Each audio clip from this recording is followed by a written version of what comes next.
Hello guys and welcome to 125th Philippines Independence Day celebration here in Dublin City, Ireland. Mabuhay Pilipinas! Ito ay selebrasyon ng Araw ng Kalayaan at ito ay isa lamang payak na selebrasyon ng small Filipino community dito. At sa likuran ko ay nandito ang sikat na Filipino restaurant dito na tinatawag na Bahay Kubo. So sila ngayon ang magluluto ng Filipino barbecue pork and chicken barbecue. Ito ang loob ng venue at napaaga ang aming dating kaya wala pa masyadong tao at hintay sa mga kababayan nating Filipino na dadalo sa okasyong ito. Ito ay pub, restaurants, and bars. Ang pagdiriwang ito ay inorganize ng Bahay Kubo Restaurants. Hello everyone, that's my colleague Grania. At doon sa labas, nagaganap ang barbecue party. At medyo marami-rami na rin at nagdadatingan na rito ang mga tao. At isa-isa na rin nagdadatingan ang mga kababayan nating Pilipino.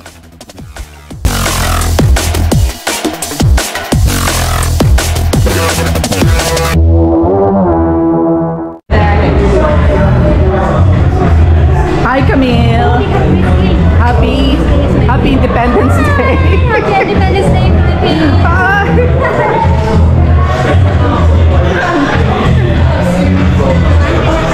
Hello guys! We're just...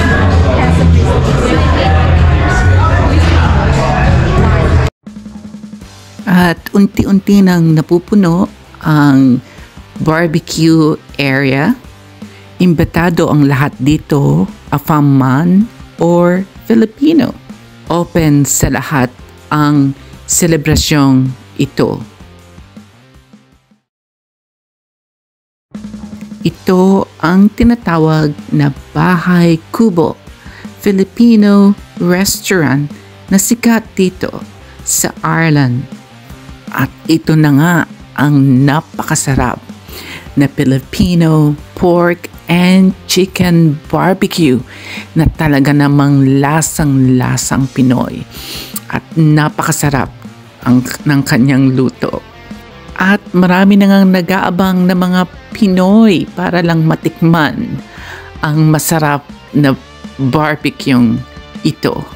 Halika na, kain na tayo. Barbecue kayo dyan.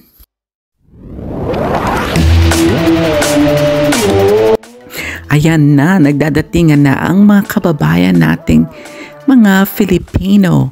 Kamusta na kayo?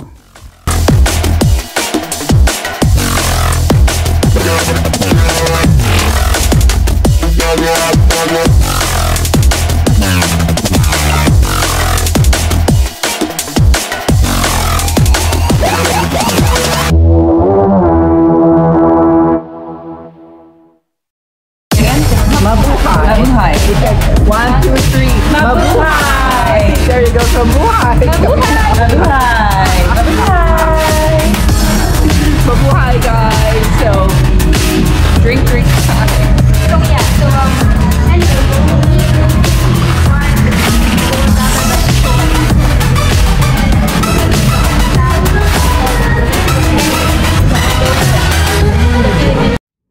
Ayan nga, at ang iba nating kababayan ay may mga kasamang AFAM. Pwede rin yan at welcome na welcome ang mga kasama nilang mga AFAM.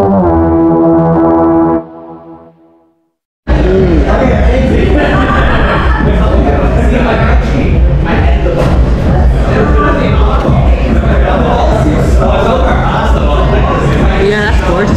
It is actually. That is so good.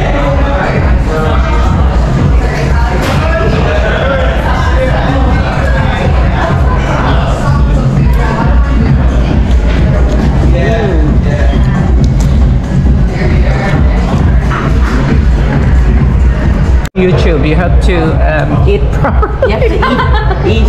Yeah, very nice. Hi Camille, how's the Filipino barbecue? Masarap. Masarap. Is it really a Filipino ingredients, a Filipino kind of taste? Yeah, it tastes like Filipino barbecue. How do you enjoy it? How do you find it, Gron? Delicious! Delicious! Kaya ayan nga, sa barbecue area sa labas, pila pa more ang mga Pinoy at gusto pa rin kumain ng Filipino barbecue. Siguro naman, talaga naman sigurong na-miss nila ang Filipino barbecue. Napakasarap naman kasi. Lalo na kung may inuman at pwede nang pulutan itong barbecue.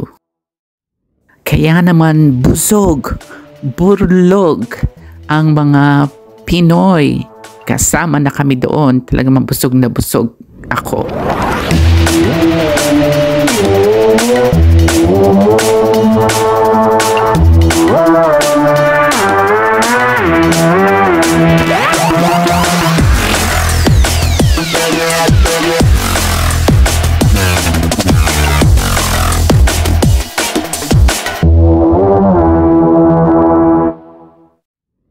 At dahil nakainom na kami, yan, lumabas na kami sa barbecue area at nakipagtsikahan sa mga kababayan natin tungkol sa kanilang mga buhay ang tsikahan.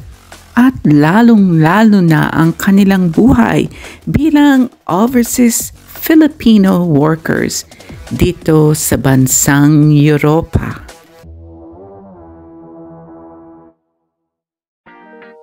At ito nga ang kabuuan ng barbecue area sa labas na kinukunan ko ngayon. Hindi ba marami ring afam? Pili ka na ng afam. Biro lang po. At medyo nakainom na kami ay nagsadya na kaming umuwi ng aking mga colleagues, katrabaho dahil may pasok pa kami kinabukasan. Bye Camille, bye Grania. Maraming salamat sa panonood.